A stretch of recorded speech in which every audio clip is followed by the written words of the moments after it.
So I feel like if you do something well, you will learn a lesson from it, right? You will learn, it's like Sankofa. Whatever you go through in life, you're to learn something so that you can make your future even better, right? And to give you a trapified example, if you go out and you drink gin and you get sick, it's not a failed experience if from then on out you leave gin the hell alone, because gin will fuck up your experience. It won't enrich it. So what did I learn from this last experience?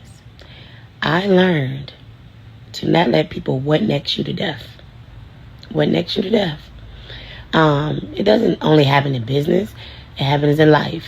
You graduate from high school, what's next? You graduate from college, what's next? You go to grad school, what's next? Like, meanwhile, you're like, well, what are you doing? You start dating, what's next? You're getting married, what's next? You have a baby, what's next? And again, what are you doing?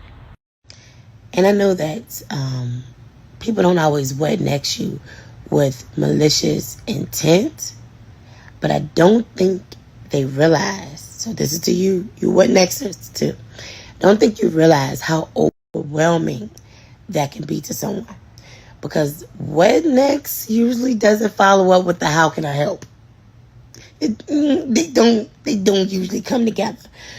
And so then you're putting the pressure on someone to, to exhaust their time, their money, and energy for ultimately what you think should be next. And I fell victim to it. I fall victim to it. And I'm like, girl, you're comparing your toddler ass business. You're comparing your 2-year-old business to businesses that have been around for 10 plus years.